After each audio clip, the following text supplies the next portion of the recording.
Hi there, and welcome to episode 106 of the ADHD Adults podcast. I'm James Brown, the man who was around, I'd say, 16 years of trauma. Any idea where that number came from, Al? What? Oh. I do know. Yes. It's when you met me, isn't it? It is, yes. And I'm joined by the man for whom trauma is usually a physical thing that people in his woods receive. And of course, the woman who once probably crashed a Ford Trauma whilst driving inattentively, Mrs ADHD. Hi, Alex. Vibes, James, vibes. What? Just, just what the kids say. What I kids? Googled, what do young people say? No. Yeah. Well, last week, Sam, I Googled, what do drug people say? Oh, God. So every week it's going to be something Drug as bad as people. that. I know, drug people. And Sam, hi. Hello. How are you both? Mrs ADHD first. I'm good, thanks. Typically short and sweet, and with great trepidation, he asks the other of this triumvirate, Alex. How are you? How many times can one man say triumvirate and get it wrong? Not getting it wrong. Excellent, thank Not you. getting it wrong. Three notable people or three notable events is triumvirate, Alex. So up your anus. It has to be people. It's a government form. No, also events, Alex. Absolutely Google ridiculous. it. Google it. Anyway, Crazy Alex, talk. how are you? That must be modern language because I only really know the original Latin. I'm excellent. Thank you, James. I spent the whole week with you two, so I'm really, really looking forward to Thursday when you tell me how shit your week's been. I Tell you now. I can't be hurt though, because I genuinely got to meet actual brilliant listeners all over the place in Bristol, Birmingham, Leeds, Leicester this week. And we had a best ever Thursday something. I don't know how it works with why listener numbers are high. Got a guy. But one of them sent us a letter. Sent. Yeah, why not? It's from Robert from Kidderminster. It says, I noticed you were in Leicester. Did you know that James has been pretending to be a Leicester Tigers rugby fan for decades because he likes the optics but doesn't know any of the rules? He also says it's all just penalties these days because he heard it on the telly once. I did know that, Robert. Thank you. Asshole. We've had a real letter. Can I read it out? Nope. I'm going to. I'm going to read the first very short bit and the last bit because it's long and lovely. And we read it all, Ali, and it's from Ali. You'll see, hey, Mrs ADHD, and to a lesser extent, James and Alex. Hi, Ali. That last bit. Firstly, my name is Ali and I live in Australia. We haven't checked, so sorry.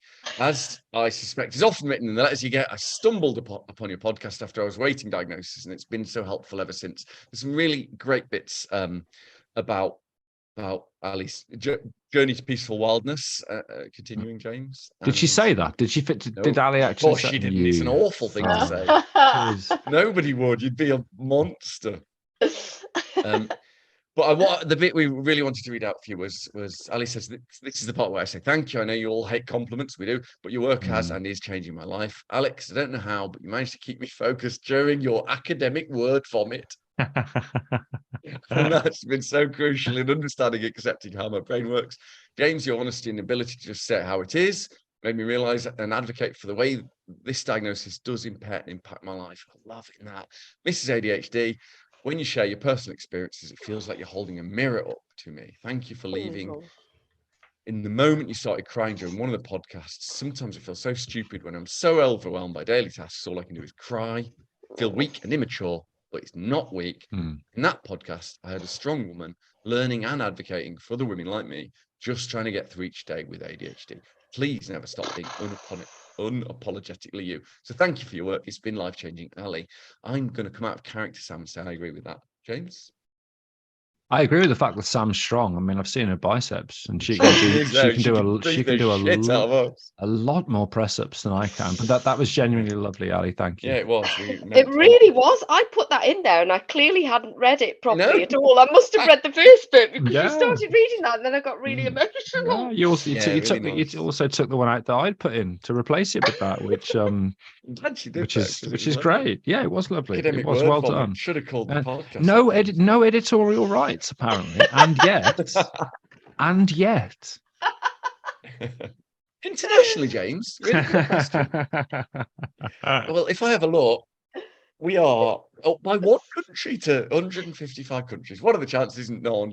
0. This week's country is almost certainly not Suriname, where one of the languages spoken is Sranan Tongo. So, and I apologize so much, Odimazra Favaka, to the person in Paramaribo, who plays our podcast at full volume to annoy the neighbour upstairs, who is a semi-professional roller skater.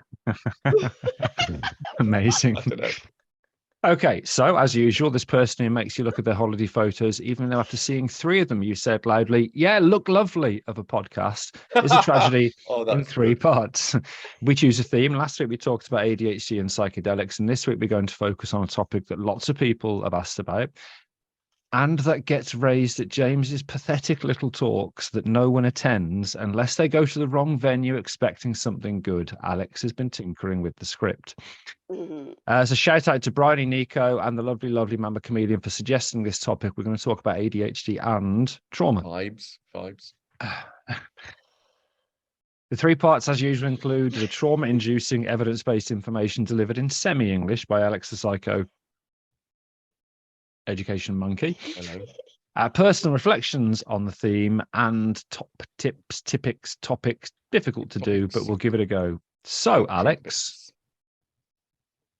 What? No, I was waiting then, James, because there was no insult. I'm very surprised. It's not a shock, though, because you've reached the edges of your 178-word lexicon. Well, you can tell James wrote that bit because it actually says head word list instead of lexicon. No, we're near 178. Right, so this is something we asked a lot. I mean, a lot, and often told. Is ADHD due to trauma? And occasionally we get asked, what is the crossover between trauma in childhood and ADHD? Oh, Jesus Christ. I mean, why do we have a script with three colours? Oh, sorry. You mentioned ADHD. I mean, let's just for a second. We're I don't know if it's the 3rd or the 4th one. It is a video medium. But let's try and pretend just for a second that none of this is pre-written and that actually these are absolutely off the cuff observations during the psychoeducation that Sam adds to help people understand Alex's dry material better. So just imagine for a second that none of this happened and that Sam suddenly thought of something there. You've mentioned ADHD already, so that's ruined James's joke. Wow. I mean, that's ruined all of the jokes. Yes. I know, I'm great at it. Oh. Sorry, you've mentioned ADHD already, so that's ruined James's joke. Yeah, the one where I don't about ADHD. Well, it was a preemptive strike in the script, which means we get less James, which I think everybody agrees is a good thing. It's a win.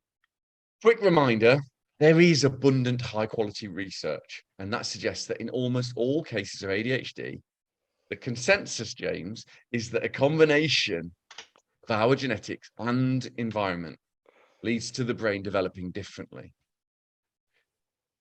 The genetic part of the risk, or the hereditary part, is around 80%, and the rest being insert whatever environmental trigger you want to right here. There is almost always, not completely, but almost always, no single ADHD gene. And in vanishingly rare cases, there's solely genetic cause. But the consensus is that it's almost never solely genetic unless you ask Alex, who has a slightly different professional opinion, which we're not allowed to go into for legal reasons. Equally, it is very rarely solely environmental. The best example of cases where it would be, so extreme deprivation as a child, the type of thing that people as old as James saw in the news of Romanian orphans in the 1980s. God, was it, James? I wasn't around. Well, I mean, there's a couple of things there. One, I mean, there's a Romanian gag, vampire of Romania, etc. And when you're as old as James, obviously the 1980s was very recent to me, Alex, when you're 350 years old. So. Oh, that's true, yeah. And I'm about 3 weeks older than you, aren't I? Yeah. Which makes it even better for me. Well, not in vampire years.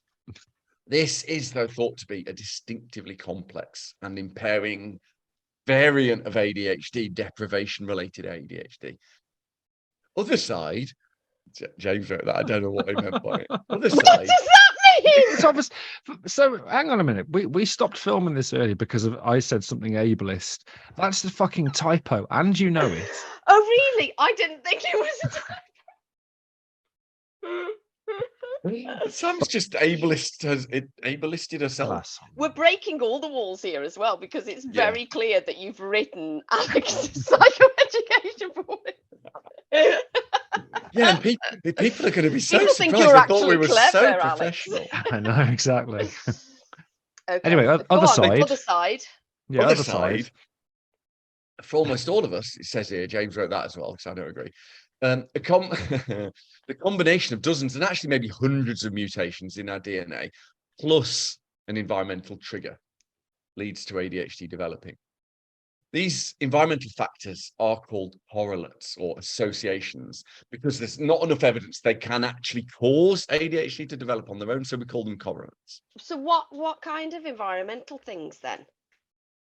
Excellent and succinct and in no way written down questions, Sam. Do you know what? I was gonna carry on then and give you a list of things that I thought they could be, but I'll let you. Go on, I've got a really boring list. So No, because I can see I've got the script up now, and I right. can see that you've got a list. So I'll let you do For that. example, very extreme preterm or very stroke, oblique, extremely low birth weight babies. Yeah, so low birth weight and preterm births. Okay. Children whose mothers had hypertensive disorders, that's high blood pressure disorders during their pregnancy, and preeclampsia during pregnancy as well. Okay. If a woman lost a close relative during the pregnancy, so children born to those people, the survivors of sexual abuse and physical neglect, lower levels of family income, but of course there are socioeconomic factors that come with that, and a death in the family increased subsequent likelihood of ADHD by 60%. That's 60, Wow. which is outrageously high, and many others as well. Typically, cheery stuff from you, Al. So, Yeah. trauma? Question mark. Yeah. A lot of those feel like they would be traumatic. Like, obviously traumatic, but I mean, trauma is, I suppose, a broad word. So what is it? Not before you start wanking on about research into brain trauma and water donuts that you do. Yes, aquaporins, they're also called that. What is trauma? Am I allowed to do a definition without you moaning about? Maybe. Okay, well, there are boring. Well, Sorry, James, there are three. Probably, if you look at it, then probably three types of trauma: acute trauma, chronic, or complex. I'm not doing it anymore. That was a really bad one this week. Oh, they're all bad. All my No, they're normally quite good. Then that was just a genuine insult. Ouch. Oh, okay. I wasn't ready for that feedback.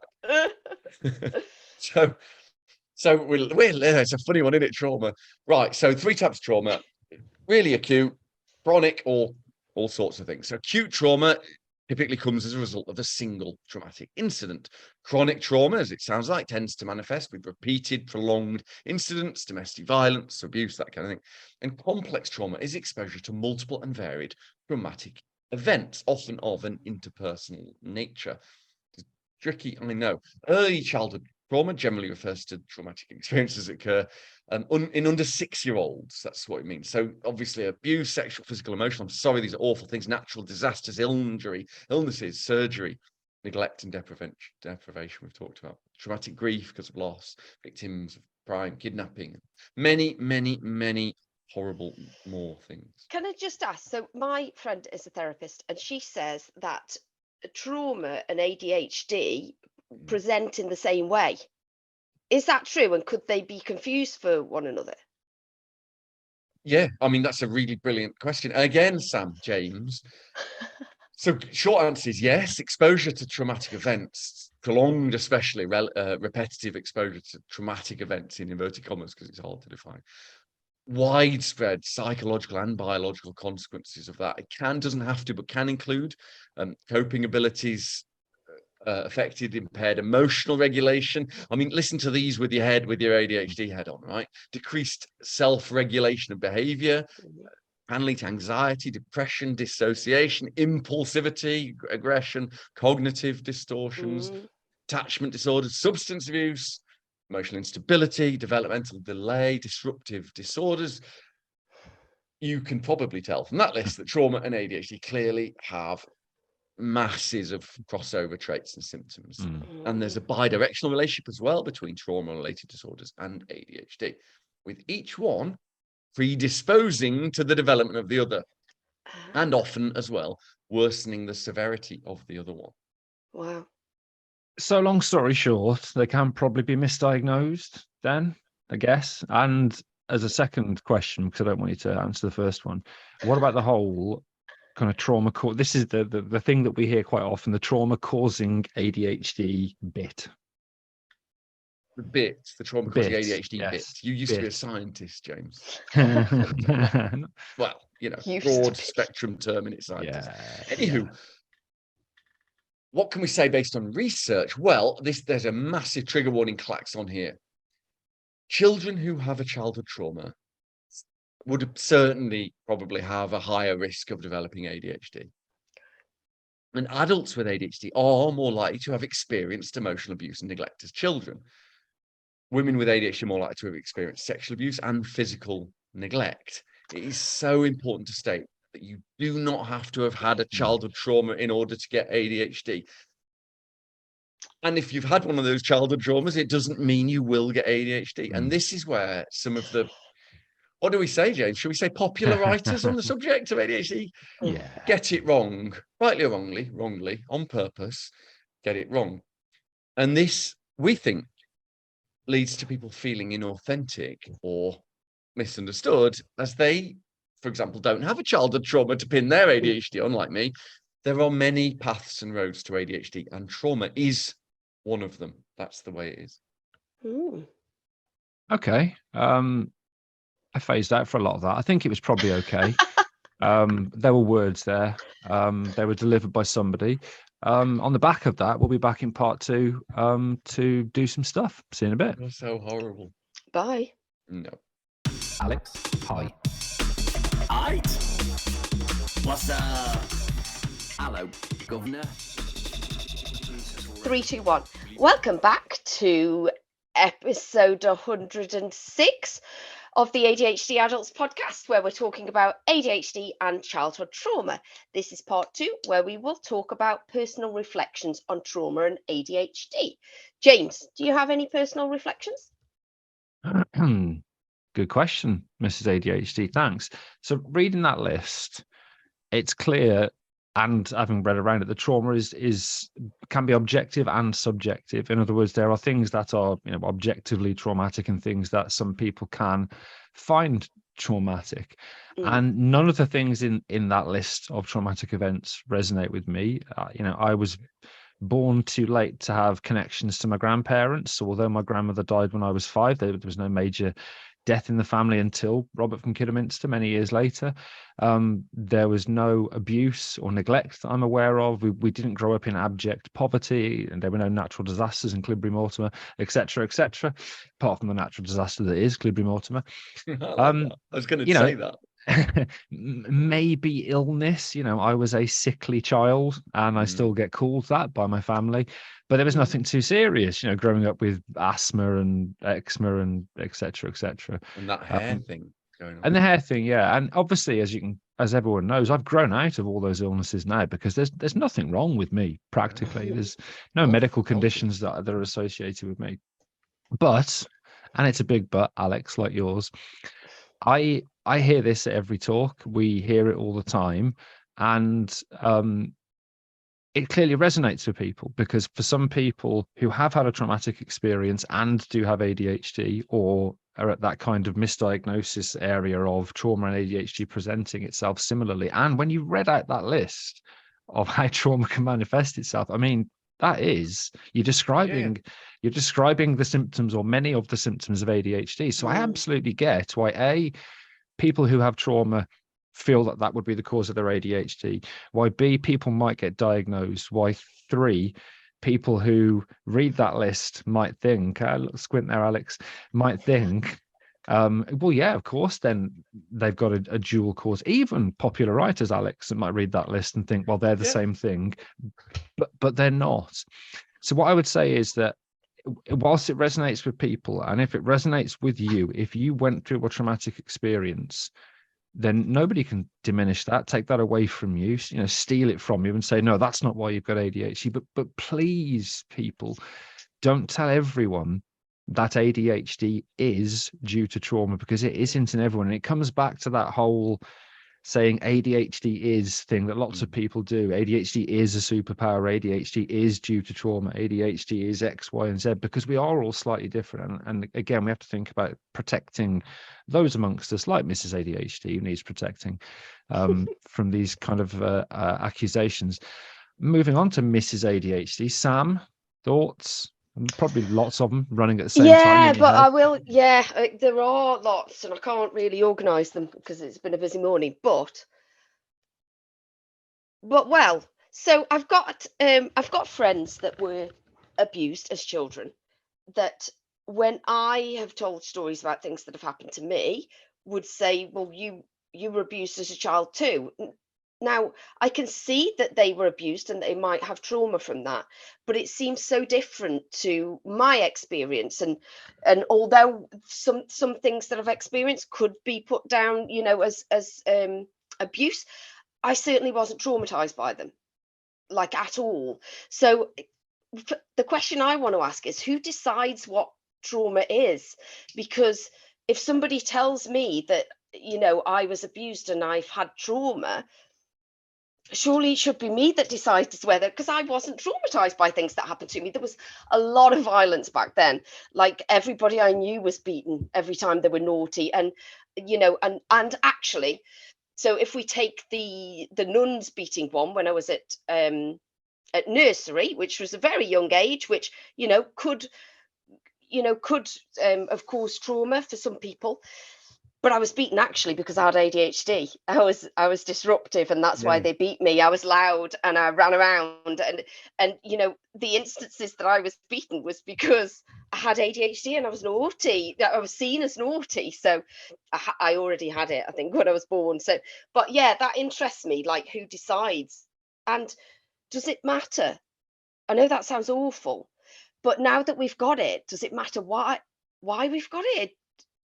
We've just got to deal with it, haven't we? Surely. But there, just to nip in, there's some evidence from completely unrelated things about the impact of life events on mental health. And the example, I think I've used this before, is the comparison between Hiroshima and Chernobyl. And if you look at the mental health of the populations in those two areas, that both were exposed to a huge nuclear event, that the mental health in the two areas following, in the decades following, in individuals that lived in and around those areas, was different. And it is thought that part of that is because the people of Japan had something or someone to blame. A bomb was dropped on us. We didn't choose that. There's a reason. Whereas the people who lived in the Ukraine around Chernobyl didn't necessarily have someone to blame. It was an accident.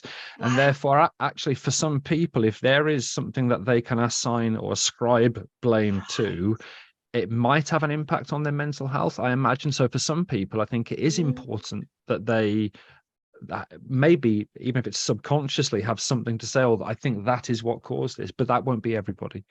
That's really interesting. Sorry, go on, Al. No, it's okay. You go. I was going to ask one more question, so you might want to finish on that, because I'm going to change the subject. Just another why does it matter is because you can start to use it as a screening tool to really have a thing saying, look, this person's faces, if their trauma response seemed to be high, keep an eye on them for neurodivergent issues and that kind of thing. But of course, so there are positive reasons for looking for these things.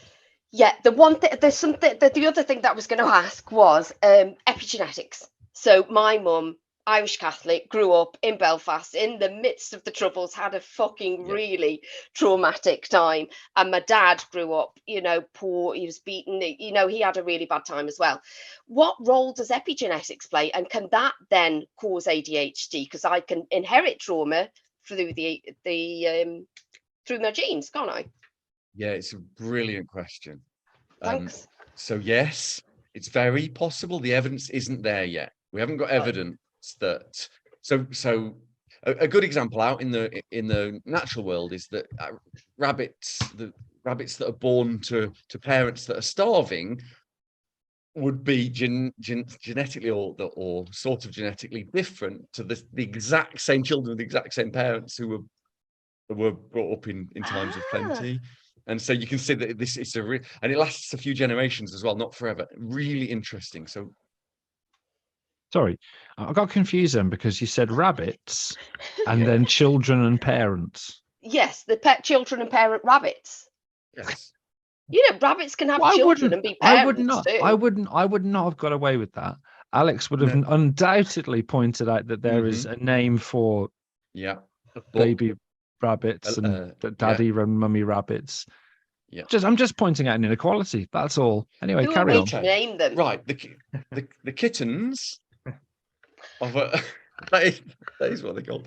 Anywho, this isn't helpful. You're right though. Yeah, I know, it's nice, isn't it? I know. Not hares though. I think they're leverets. I don't know what I'm doing. I've lost my mind. Anything outside of woodpeckers? Yeah, it's a great question. I think we should do an episode on epigenetics because it is possible. Yeah. The evidence isn't there yet, so don't go telling people it's a thing yet, but it is possible. I won't tell anyone. So, no one's asked me. I'm so sorry. I was about to.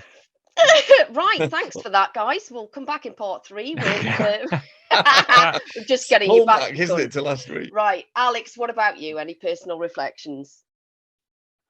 You know, one of the most annoying things about my ADHD journey to peaceful wildness, James, it's being labelled. I have been my entire life told what I am, and incorrectly, even if correctly it's annoying, but incorrectly, oh, you look nervous, Alex, you're looking embarrassed, you're clearly upset. People have said that to me my entire life. Oh, well, I can see you're clearly upset. I'm fucking not. I'm a psychopath. I don't care. I think I'm just wiggly. I'm hyper. I find it really frustrating because they don't know me, but they tell me all right. A recent one, which I've never had, and I'd never had this one until the whole Gabor mate one was, Gabor Martin one was, you must have had trauma as a child. I've been told that relatively recently, more than once. And that is explaining somebody else's lived experience, getting it wrong. And it gets worse. Someone genuinely said to me, when I said, no, I haven't, they said, you don't remember your own trauma. Oh. Fuck off. But the same thing said to me. Yeah. No, I haven't had a trauma. I have been emotionally dysregulated from day one. Or, as my mum described it literally yesterday, you were always really stroppy. My mum says I was born an anxious baby. Yeah, even as a baby. Yeah, I was always like it. And this is why, James, I got, you know, I'm not, this isn't a scientific opinion, but it is a professional opinion. I think there is a higher likelihood of purely genetic ADHD than vanishingly rare. I actually personally think it might be up in the double figures. There you go. I'm saying that out loud, but I'll be shouted at. So I struggle a little bit with this idea that I haven't understood what trauma is, maybe, and that they're just super sensitive to events that are really, really simple, and therefore I didn't realize that they were traumatic to me. I haven't had a trauma. Stop telling me I have. Because if I'm that sensitive because of the ADHD, a bit like Sam saying she was hit because she had ADHD, it's the same thing. I already had it, so how did it cause it? It's backwards. You know, I hear that a lot, and I'm not absolutely not telling somebody else what they think, but it doesn't. That's not what I'm saying. I'm saying I know that I haven't faced trauma either in terms of what anybody else would describe as trauma, or what I do, and so I find that really frustrating. But you know, there's loads of other environmental triggers, and it could have been one of them. I have to admit, of course. Yeah, that's it. I'm going to leave it there, really, because it was personal. Yeah. I didn't like saying it. Well, it is, but listen, this is personal reflections, and it's important for us to give our personal reflections. And if none of us, or if we do or don't feel that we've had trauma, this is the bit where we talk about it. I don't know. Actually, maybe I should save it to Thursday. Oh God, sorry. No, it's okay. No, I was just going to say that, like, conversely to what I said before about things that I've experienced that, you know, are classed as abuse, and I could be traumatized from. My household, because we all had ADHD, it was really high energy. We were always late for everything. We were always forgetting everything. I was always like the one at school that the teacher had to ring the mum and dad, and then I'm feeling really bad because they had to wait. So then I used to pretend that my mum and dad were there and just walk home on my own and all of that. So it was really all over the place. And actually, it was that, like, my mum would take in waifs and strays. If there was anybody in the extended family that needed to be sent away for a while, they'd come and live with us. And that break in routine, I found that really traumatic. Not that it would have caused my ADHD. I found it traumatic because I've got ADHD. Actually, I don't know why I'm saying that. Because it's interesting, isn't it? It is. But yeah, I found that really traumatic. There was no routine. It was, and actually, I loved school because that was the one place that I had routine. I knew what time my dinner was. I knew what, and that it's things like that that I found traumatic. I just wanted peace and quiet and nobody around, and there were loads of people, and it was really noisy. It is possible as well. Remember, and I'm not telling you what you are, but it's possible that you've got diagnoses other than ADHD that are more commonly associated with that. Because I lived in a wild house as well, but for me, that is a happy thing. That's what I need. Right. I need it all the time. But you're right. It's how you define. If that was traumatic to you, then as you know, that was traumatic to you. Nobody can argue with it at all. We in science, we sometimes call this, though, this idea that, which came first, we call it wet pavement causes rain. I think I've said that before. And we have to remember that sometimes you might have got your causation mixed up the other way around. True. Yes. As I was saying that, I realised it wasn't relevant at all. I'm so sorry, James. His face. I mean, we normally play a game. This section's gone on for 55 hours already. Let's play the game, James, please. Oh, thank you for the enthusiasm, Sam. It didn't sound inauthentic at all. So, Alex, I believe you're 10-8 up. Is that correct for the year? I swear to God, we weren't going to get away with not playing the shit game. No, you weren't. You weren't. I am winning, yes. Okay, so this is to do with the awful car that I impulsively bought, and which I didn't check actually came with the charger that I needed. So I had to buy a charging cable for it, but obviously it didn't go quite well. So you've got three options, which is one, did I not actually click kind of buy on the website thinking that I have, and I've only just found out actually it's not been ordered, so I've got to wait another 10 days. That's option one. Option two is, did I order the wrong charger because I've changed electric cars and the charging box at home for the previous electric car isn't the same for the one I didn't check for the new one, and therefore it's not going to work. Or option three, because the cars are different sizes, did I order a charging cable that's just 6 inches too short to actually be used?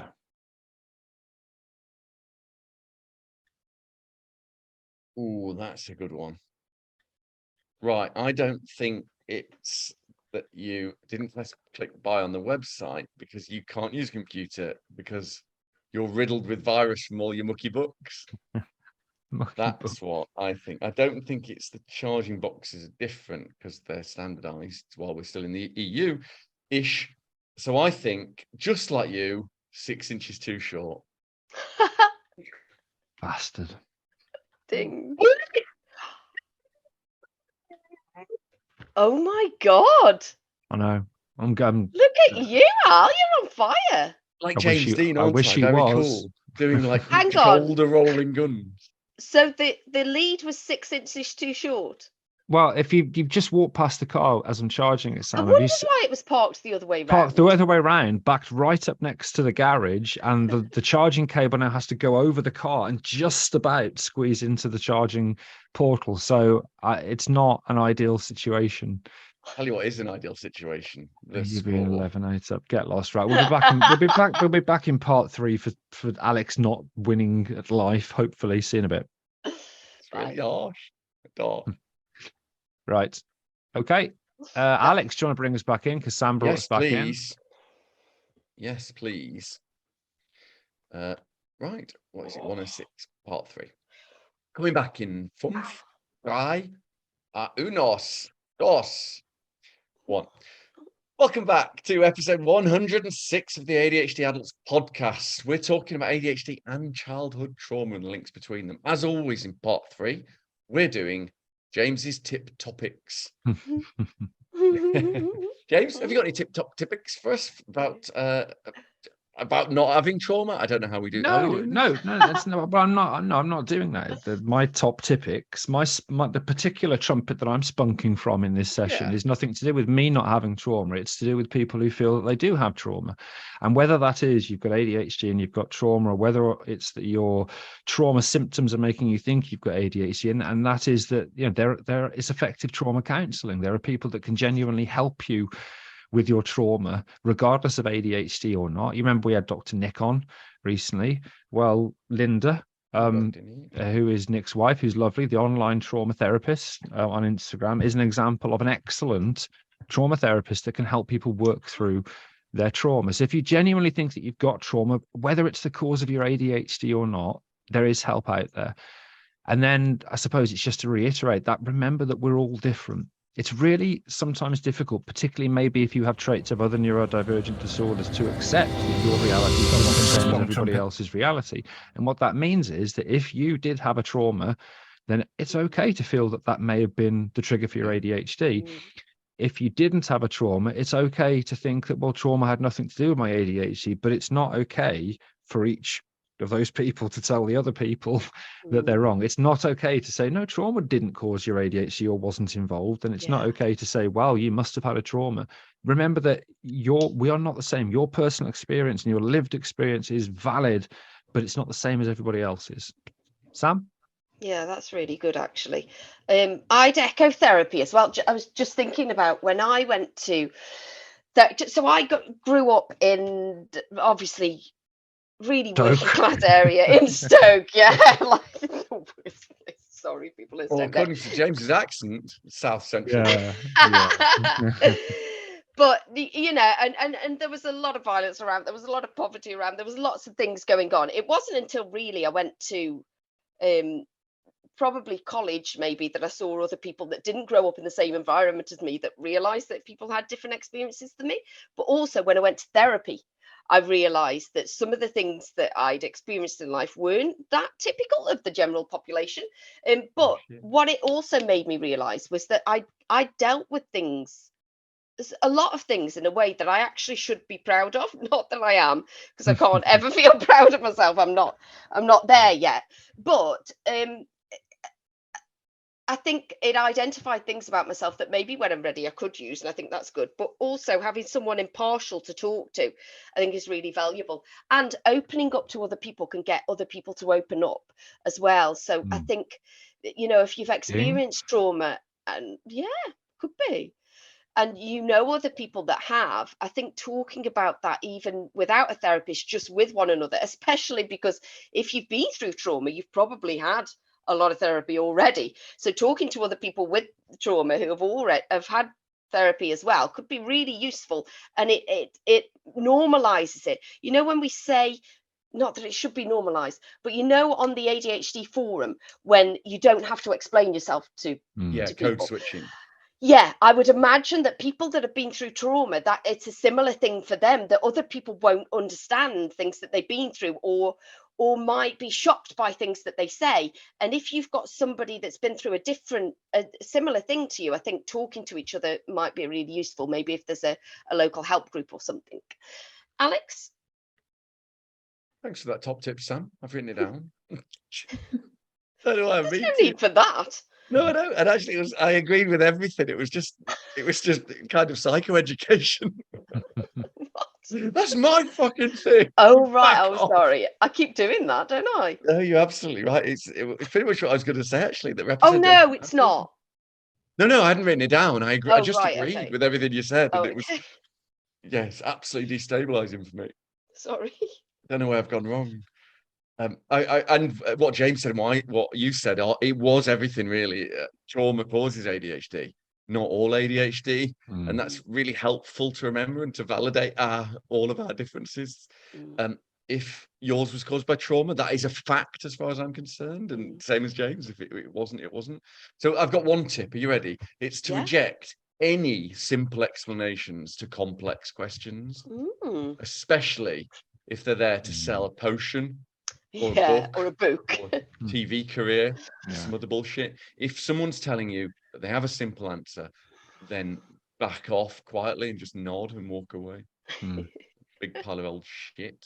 It's true. It's very true when you see these apps and other things which will say this will Sure. cure your ADHD. It's nonsense. Yep. Anyway, that was episode 106 of the ADHD Adults podcast, where we talked about ADHD and trauma, particularly childhood trauma. If by miracle you enjoyed this episode, then why not support the charity on the link provided? Because otherwise, Alex will have to let IKEA use his head to develop one of their nifty pull a string and a spherical lampshade allows light out I like lighting them. units. Yeah. That was As really usual, specific. it was. Yeah, I'm running out of spherical things. Yeah, it's really hard, isn't it? To find them. Ding. Ding. As usual, if you want to get in touch, contact us on the socials at the ADHD Adults or on Discord. See you next time. Bye all. Right. Can I ask you both, not on